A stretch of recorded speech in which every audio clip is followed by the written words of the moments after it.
اعوذ باللہ من الشیطان اللعین الرجیم بسم اللہ الرحمن الرحیم الحمد للہ رب العالمین الصلاة والسلام علی اشرف الانبیاء والمرسلین وعلی آلہ طیبین الطاہرین المعصومین الذین اذہب اللہ عنہم الرجس وطہرہم تطہیرا اللہم صل علی محمد وآل محمد اللہم اخرجنا من الظلمات الوہم واکرمنا بنور الفہم اللہم افتح علینا ابواب رحمتک وانشر علینا خزائن علومک برحمتک یا ارحم الراحمین اللہم وفقنا للعلم والعمل بہ۔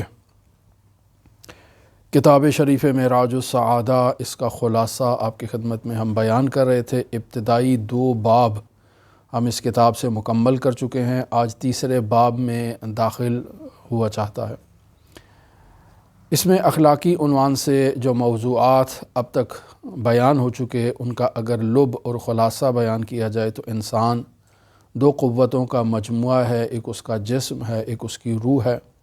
انسان کا جسم عارضی طور پر اس کے پاس ہے اور یہ حیات دنیا حیات موقت اور عارضی ہے، اور انسان کی روح نفس ناطقہ جو اس جسم کی تدبیر کر رہی ہے اور اس جسم کے افعال کے ذریعے سے کمالات کی منزل کو طے کر رہی ہے، اور جس کمال تک اس نے پہنچنا ہے اور جو زندگی اس کی اس دنیا کے بعد ہوگی وہ زندگی اس کی دائمی ہے۔ لہٰذا ایک عاقل انسان اپنی دائمی زندگی کو عارضی زندگی پر فدا اور قربان نہیں کرتا۔ لہٰذا جو اس دنیا میں زندگی ہے اس دنیا کی زندگی کو انسان اللہ کے بتائے ہوئے قوانین پر عمل کرتے ہوئے گزارتا ہے تاکہ اس کی وہ دائمی زندگی سعادت مندانہ زندگی کہلائے اور انسان اللہ کے قرب کے مقام پر فائز ہو سکے۔ لہٰذا انسان کو بیان کیا کہ انسان کا جو روح ہے، جو اس کا نفس ہے، وہ اس کے اس وجود کی مملکت میں وزیر اعظم کا درجہ رکھتا ہے یا صدر اعظم کا درجہ رکھتا ہے، اور باقی قوتیں جو اللہ نے انسان کو عطا کی ہیں یہ اس کی مشاور ہیں، اس کی مددگار ہیں۔ مثلاً قوت عقل ہے، قوت غضب ہے، قوت خواہشات جسے قوت شہوت کہتے ہیں، اور قوت وہم ہے۔ یہ 4 قوتیں انسان کو اللہ نے عطا کی ہیں، اور اللہ یہ چاہتا ہے کہ انسان قوت عقل کی سربراہی میں باقی قوتوں کو مینجمنٹ کرتے ہوئے آگے کمال کی منزلیں طے کرے۔ لیکن مسلسل ان قوتوں میں جنگ کا سلسلہ جاری ہے، اور یہ سب قوتیں چاہتی ہیں کہ وہ عقل کی وزارت کے مرتبے پر یعنی نفس کی وزارت کے مرتبے پر فائز ہوں اور انہیں صدارت حاصل ہو۔ لہٰذا ہر قوت دوسری قوت کو پچھاڑنے کے چکر میں ہے، جس کے نتیجے میں انسان اس کشمکش میں مبتلا رہتا ہے اور اس کی زندگی تضادات کا مجموعہ بن جاتی ہے۔ یعنی کبھی اس کا فیصلہ عقل کے مطابق ہوتا ہے، کبھی اس کا فیصلہ غضب کے مطابق ہوتا ہے، کبھی اس کا فیصلہ خواہشات کے مطابق ہوتا ہے، اور کبھی اس کے فیصلے جو ہیں وہ وہم کے مطابق ہوتے ہیں۔ جو قوت انسان کے اس وجود پر غالب آ جاتی ہے اور نفس کے ماتحت وزارت کے مرتبے پر فائز ہوتی ہے اور باقی قوتوں کو اپنے پیروں تلے رکھتی ہے، وہ قوت در واقع انسان اسی قوت کا مظہر کہلاتا ہے۔ یعنی اگر انسان میں خواہشات کی قوت سب سے آگے ہے تو ایسا انسان جس خواہش کا اظہار کرے گا اسی خواہش سے مطابقت رکھنے والی حیوانی طاقت انسان کے وجود سے ظاہر ہوگی۔ مثلاً اگر ایک انسان میں جنسی خواہشات ہیں تو ایسے انسان کو اگر ملکوتی صورت میں مشاہدہ کیا جائے تو وہ سور کی شکل میں انسان کو دکھائی دے گا، اور اسی طرح باقی حیوانات۔ اور اگر انسان کی قوت غضب غالب آئے گی تو انسان یا بھیڑیے کی شکل میں دکھائی دے گا، یا ایسا کتا جو بھیڑیے کے مشابہ ہے انسان اس شکل میں دکھائی دے گا۔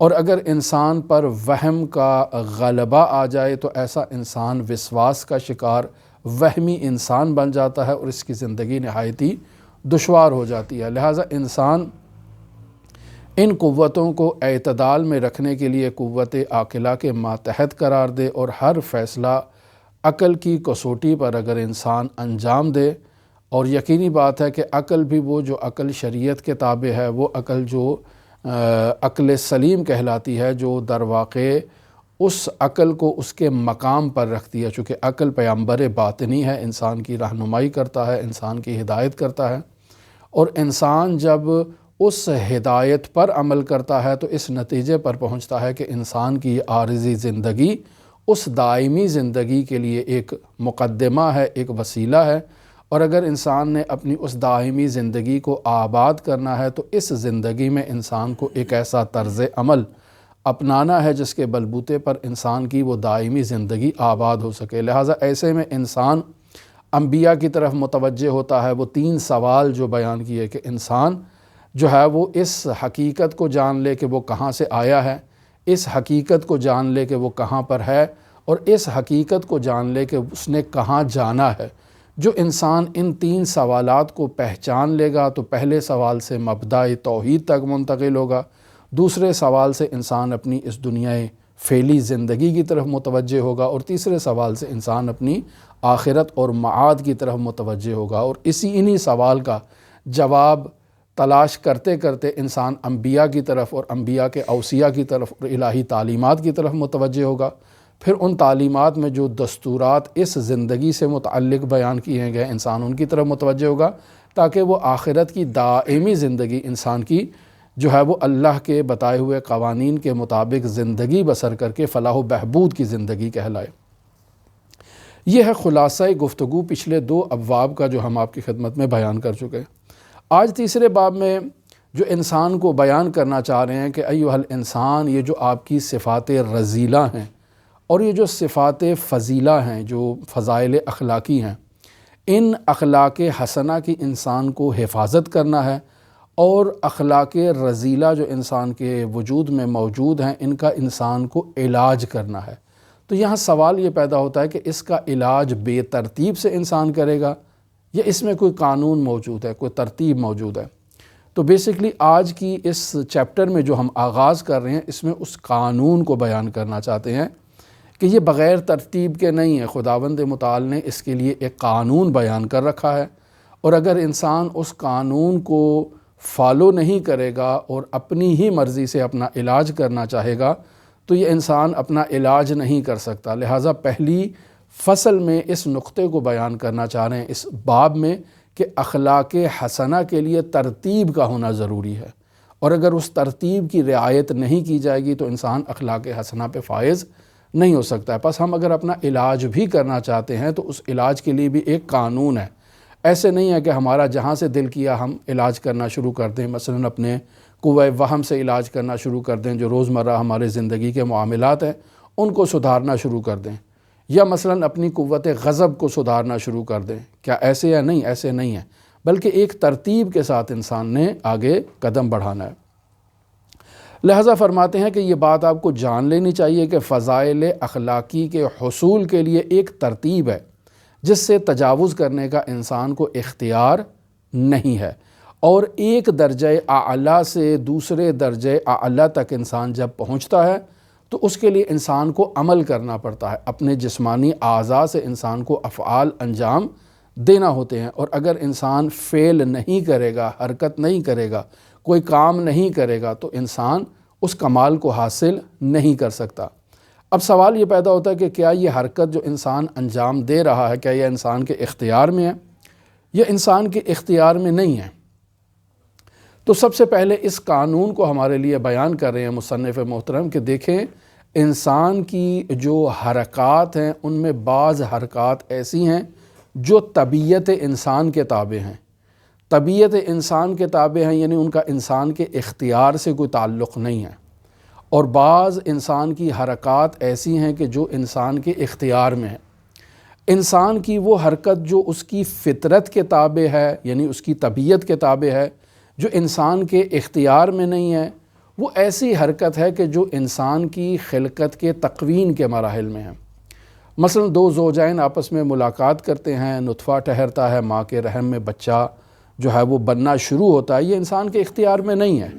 وہ نطفہ کب ٹھہرے گا، کب کس مرحلے پر پہنچے گا، کس پروسیس سے گزرے گا، کب اس کی ہڈیاں بنیں گی، کب اس کے اندر گوشت آئے گا، کب اس کے اندر انتڑیاں بنیں گی، کب جسمانی اعضاء بنیں گے، کب اس میں روح پھونکی جائے گی، کتنے دیر وہ وہاں پر وقت گزارے گا، یہ انسان کے اختیار میں نہیں ہے۔ یہ خداوند متعال کی تقوین ہے، خداوند متعال کے وہ مراحل ہیں جنہوں نے اپنا ایک پروسیس طے کرنا ہے، اور اس حرکت کو حرکت طبعیہ کہتے ہیں، یہ انسان کے اختیار میں نہیں ہے۔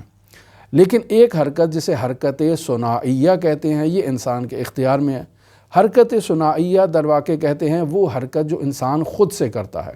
مثلا ایک انسان کو ایک خشک لکڑی دے دی جائے، انسان اس سے کرسی بھی بنا سکتا ہے، اس سے میز بھی بنا سکتا ہے، اس سے الماری بھی بنا سکتا ہے، اس سے جو ہے وہ انواع و اقسام کی تزئین و آرائش کے کھلونے بنا سکتا ہے، جو اس کے اختیار میں جو چیز وہ بنانا چاہے انسان اس سے بنا سکتا ہے۔ پس معلوم ہوتا ہے کہ دو طرح کے انسان کے جو ہے دو طرح کی حرکتیں ہیں۔ ایک حرکت انسان کی طبعی ہے جو انسان کے کنٹرول سے باہر ہے، ایک حرکت جو ہے وہ انسان کی صناعی ہے جو انسان صنعت سیکھتا ہے، جو حرفہ سیکھتا ہے، جو کام سیکھتا ہے، جس کے مطابق انسان ان کاموں کو انجام دے سکتا ہے۔ اب یہ کہتے ہیں کہ حرکت طبعیہ کا عالم اعلیٰ سے تعلق ہے، یعنی خداوند متعال کی جانب سے وہ امور انجام پاتے ہیں، اور ہر حرکت جو ہے اس کے پیچھے ایک حکمت اور ایک مصلحت کی تجلی موجود ہے، چونکہ اس کا بالآخر ہے خالق خداوند متعال ہے، اس کا محرک خداوند متعال ہے۔ تو جب محرک اعلیٰ ہے تو جو فعل انجام دیا جائے گا اس میں حسن ہی حسن پایا جائے گا۔ لیکن یہ جو انسان کے افعال ہیں، جو کام انسان کر رہا ہے، ممکن ہے اس میں مسائل ہوں۔ اب انسان کا وظیفہ کیا ہے؟ انسان کا وظیفہ ہے جب انسان فضائل کو حاصل کرنا چاہتا ہے، کسب کرنا چاہتا ہے، تہذیب اخلاق کو اپنانے کے لیے کوشش کرنا چاہتا ہے، تو کہتے ہیں انسان کو اسی قانون حرکت طبعیہ کو فالو کرنا ہوگا۔ اگر اس سے انسان تجاوز کرے گا تو انسان کامیاب نہیں ہو سکتا۔ مثلا کہتے ہیں کہ بچہ جب ماں کے رحم میں اس کی تکوین کا آغاز ہوتا ہے تو اسے ماں کے بدن کے ساتھ جوڑا جاتا ہے کسی چیز کے ذریعے سے، وہ بدن سے جو ہے وہ ٹچ ہوتا ہے، مل جاتا ہے۔ اب جب بدن سے ملتا ہے تو مسلسل ماں کے بدن سے وہ اپنی خواہش کو پورا کر رہا ہے۔ کون سی خواہش؟ اپنے وجود کے تکوین کے لیے اور اپنے وجود کی بقا کے لیے، یعنی خوراک کا سلسلہ ماں کے وجود سے ہے، لہٰذا خواتین کو وہ جو خون ہر مہینے آتا ہے وہ منقطع ہو جاتا ہے، لہٰذا اب وہ خون اس بچے کی خوراک کے لیے استعمال ہوتا ہے، اور یہ اپنی جسمانی ضروریات کو اپنی نشو و نما کے لیے اسے استعمال کرتا ہے۔ تو سب سے پہلے انسان کے اندر جو چیز وجود میں آتی ہے وہ خواہش ہے۔ وہ خواہش کس کی ہے؟ خواہش بقا ہے، خواہش خوراک ہے، خواہش جو ہے وہ حیات ہے۔ اس خواہش کا سب سے پہلے وجود آتا ہے جسے آپ کہیں قوت شہویہ، چونکہ قوت شہویہ کی ایک قسم ہے کہ انسان خوراک کا مطالبہ کرتا ہے۔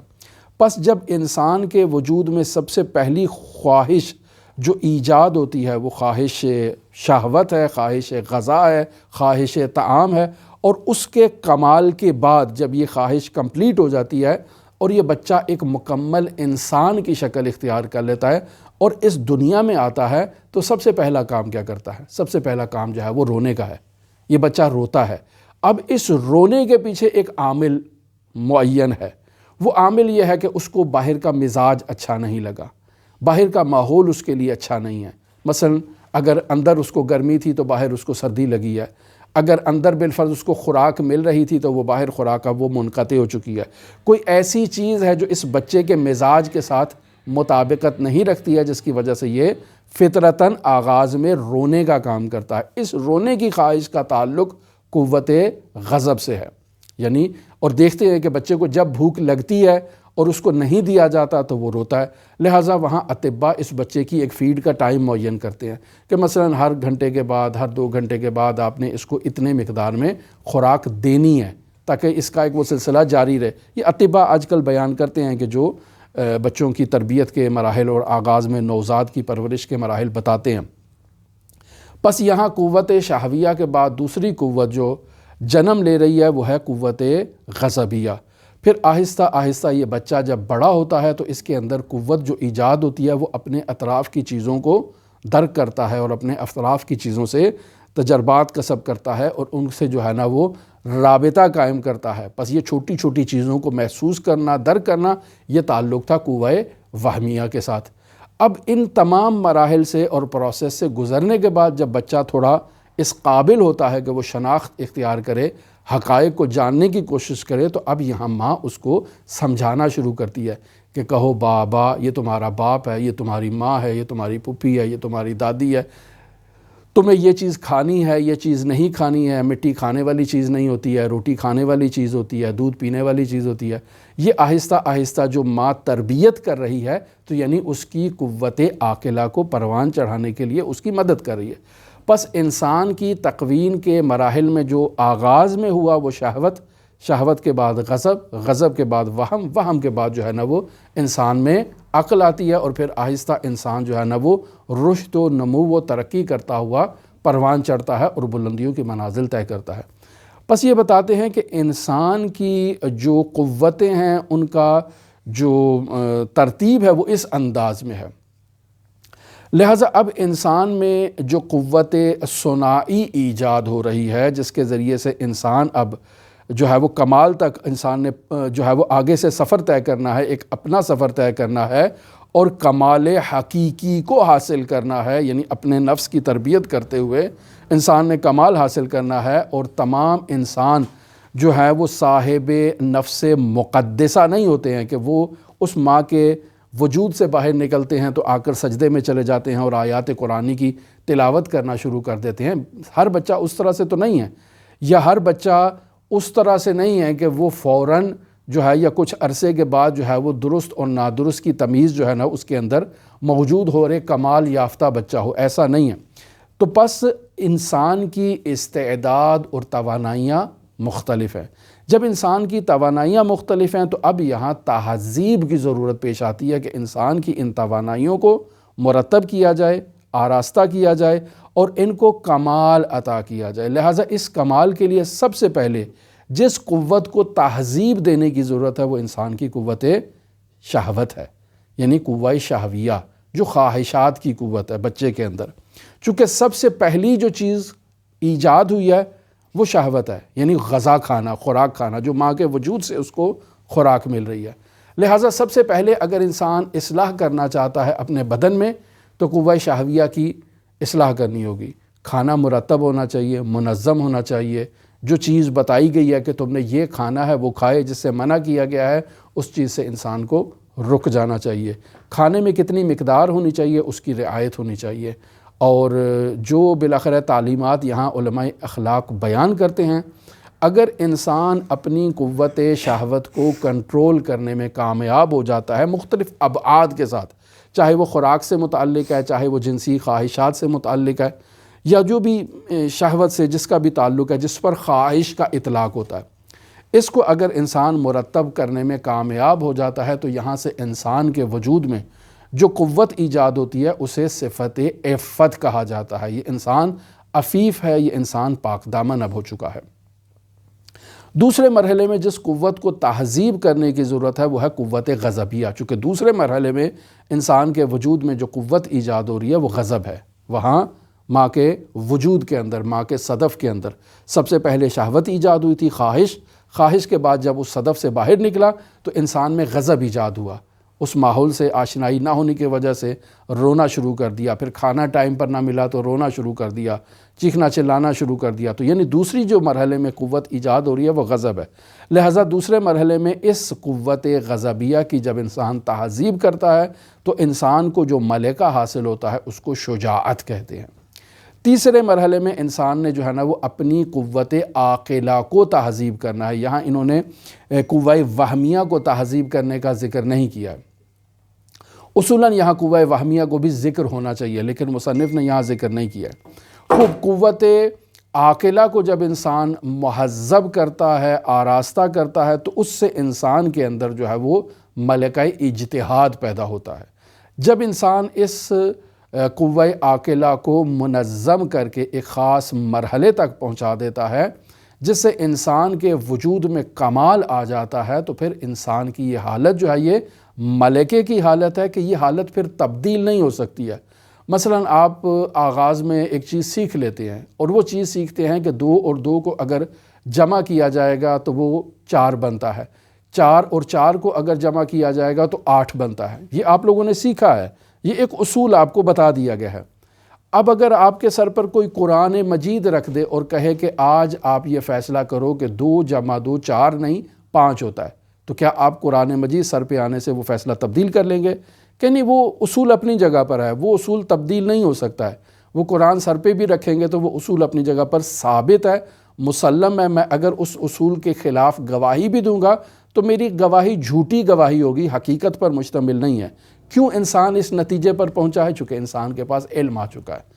اس علم سے انسان تخلف نہیں کر سکتا، اس علم سے انسان انحراف نہیں کر سکتا۔ چاہے آپ اس انسان کو جو ہے وہ قتل کر دیں، یہ اس سے انحراف نہیں کہے گا، انحراف نہیں ہوگا۔ یہ کہے گا کہ میں آپ کے کہنے پر مجبور ہو جاتا ہوں، 2 + 2 کو 5 کہہ دیتا ہوں، لیکن حقیقت تبدیل نہیں ہوگی، حقیقت وہ 4 ہے۔ کیوں؟ چونکہ انسان کو ایک شعور حاصل ہو چکا ہے، ایک علم حاصل ہو چکا ہے۔ اور یہ ہم مثال دے چکے ہیں کہ انسان کو جب علم آ جاتا ہے تو یہ علم انسان کے وجود میں جس ملکے کو ایجاد کرتا ہے اس ملکے کو پاک دامنی کہتے ہیں، اس ملکے کو عصمت کہتے ہیں۔ اس کے مراتب ہیں، پہلا مرتبہ ہے، دوسرا ہے، تیسرا ہے، چوتھا ہے، اور یہ پھر آگے کمال تک پہنچتی ہے، اور اس کو ہمارے علماء فقہاء نے بیان کیا ہے۔ آج بھی قبلہ محترم نے مجلس میں ایک ملکہ عصمت کی طرف اشارہ کیا کہ حضرت شہزادہ علی اکبر کے لیے عصمت کا لفظ استعمال ہوا۔ اب عصمت تو وہی چیز ہے، اور کون سی چیز ہے عصمت؟ تو یہ عزیزان محترم، انسان جب کمال حاصل کرتا ہے تو یہ مدارج ہیں، یہ درجات ہیں۔ انسان نیچے والے درجے سے آہستہ آہستہ اوپر جاتا ہے، لہٰذا آغاز میں شہوت، قوت شہویہ پر کنٹرول پانا یہ نہایت ہی دشوار ہوتا ہے۔ لہٰذا اس کے لیے ریاضت کرنے کی ضرورت ہوتی ہے، جس کے نتیجے میں انسان کی قوت عقل جو ہے وہ تقویت ہوتی ہے۔ اگر انسان اپنے قوت غضبیہ میں کنٹرول کرتا ہے، قوت شہویہ میں کنٹرول کرتا ہے، تو اس کا ایک نتیجہ کسی اور جگہ پر جا کر جو ہے نا وہ ظاہر ہوگا، اور وہ قوت عاقلہ کی استحکام کی صورت میں ہے۔ جتنا انسان کی قوت عقل مضبوط ہوگی، جتنا انسان کے علم کے خزانے اس کے اوپر آتے جائیں گے، اور پھر اس کے نتیجے میں انسان اس پر عمل کرتا جائے گا، یہ انسان ایسے ہی 2 + 2 4 کے فارمولے اپنے وجود میں لاتا جائے گا۔ پھر آپ اس کے اوپر جو ہے وہ تلوار بھی رکھ دیں گے تو یہ اس فارمولے سے تبدیل نہیں ہوگا۔ کیوں؟ چونکہ اس کے پاس ایک ایسا قانون آ چکا ہے کہ یہ کٹنا تو تسلیم کرے گا، یہ جھکنا تسلیم نہیں کرے گا۔ لہٰذا آپ وہاں اس کا مظہر دیکھتے ہیں کہ بیٹا موت آپ کے نزدیک کیسی ہے، تو کہا جاتا ہے احلی من الاصل۔ یہ تو شاید سے زیادہ شیرین ہے، کیوں؟ چونکہ دائمی زندگی اس کے اوپر ہے۔ کیونکہ ہم اس دنیا میں جو زندگی کر رہے ہیں وہ اقدار کی زندگی گزار رہے ہیں۔ اگر آپ ہمیں ذلت کی موت دینا چاہتے ہیں، یعنی ہمیں کہتے ہیں کہ ہم جو ہے وہ حق کو پامال کر دیں، تو ہے ہاتھ میں نزلہ، ہم اس ذلت کو ایکسیپٹ نہیں کر سکتے۔ ہم اس حق کی خاطر کٹ تو سکتے ہیں لیکن ذلت کی زندگی برداشت نہیں کر سکتے۔ لہذا ایک فارمولے تک انسان پہنچا ہے۔ یہ فارمولے تک کیسے پہنچا ہے؟ علم کی بنیاد پر پہنچا ہے۔ اہل بیت کے پاس جو علم ہے وہ علم الہی ہے۔ انسان کے پاس بھی علم الہی آتا ہے، ایسا نہیں ہے کہ انسان اس سے محروم ہو جاتا ہے۔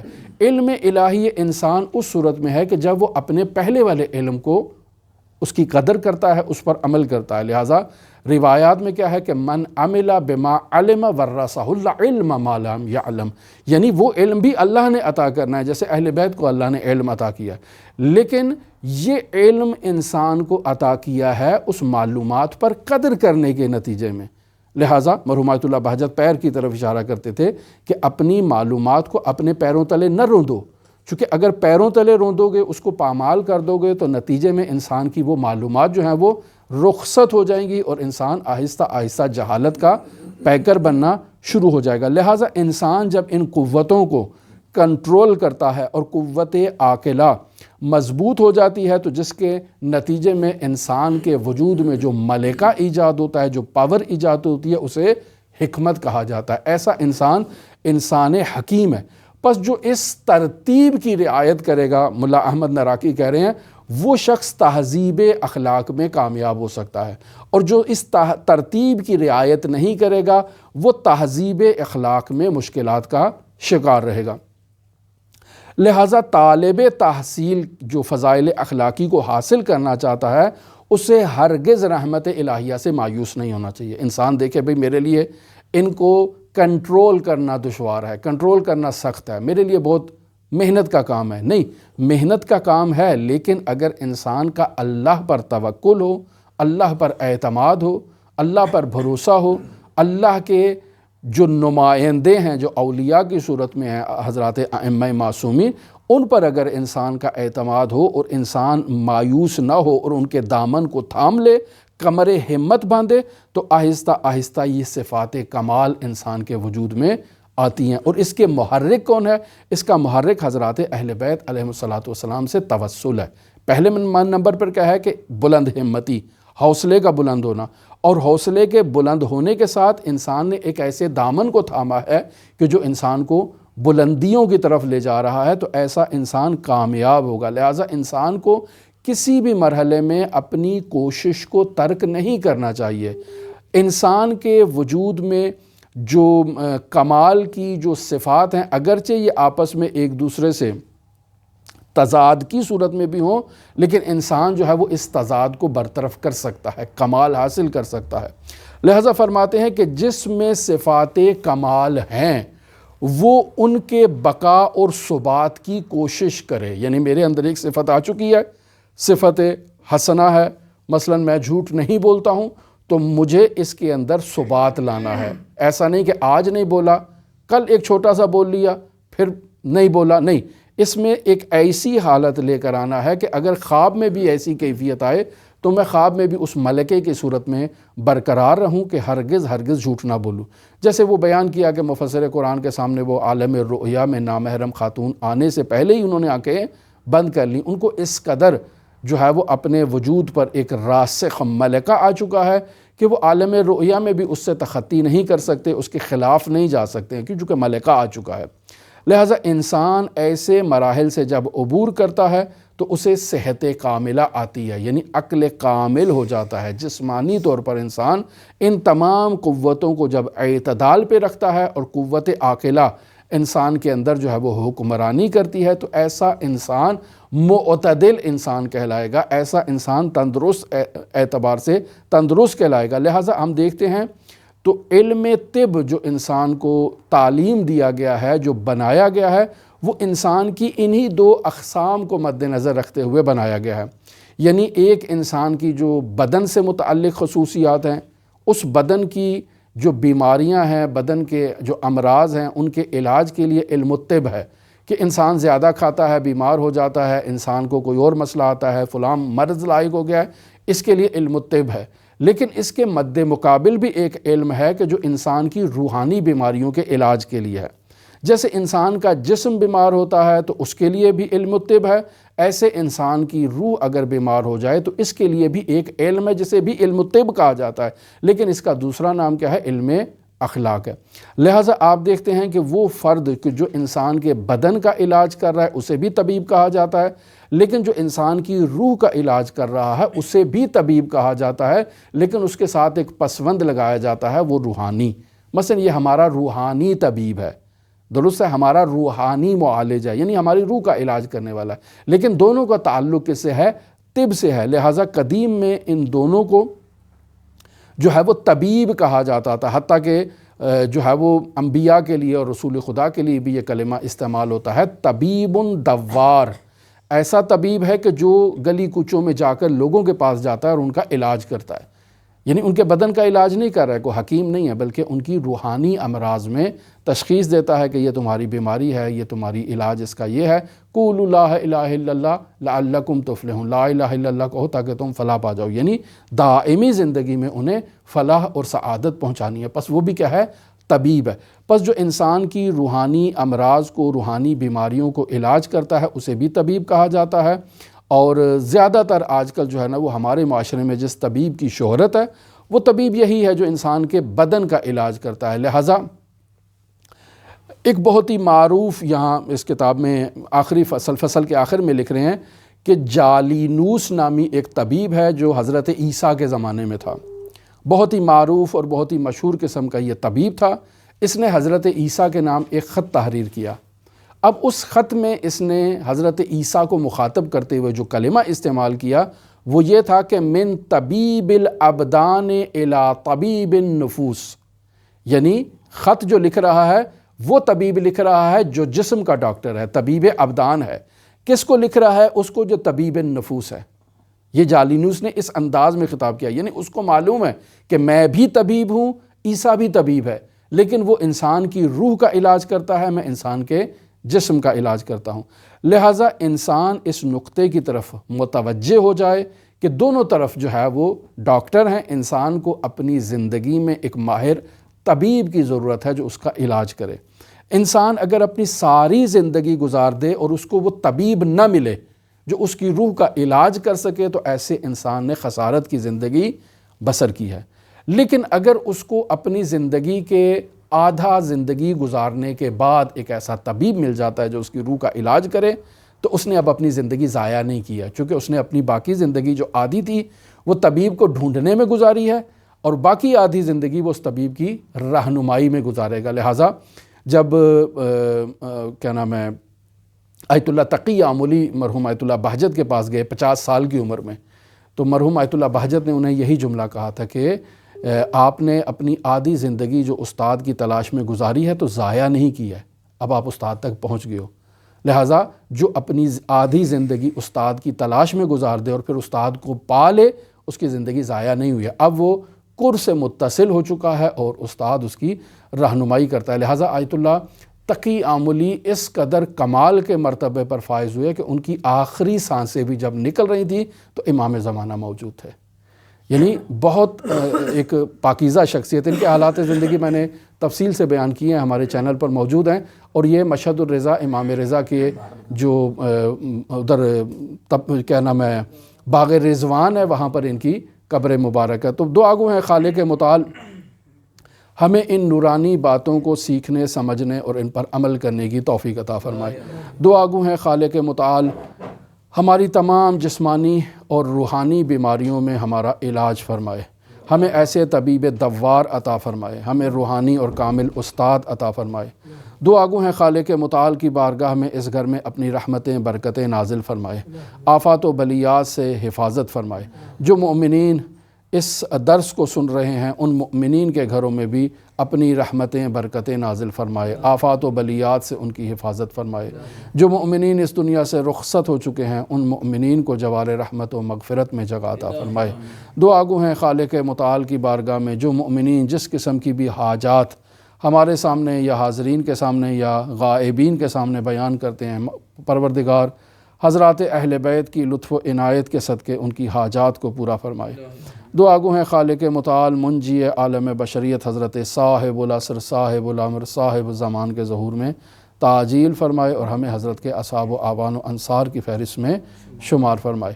اللہم صلی علی محمد و آل محمد وعجل فرج قائم آل محمد۔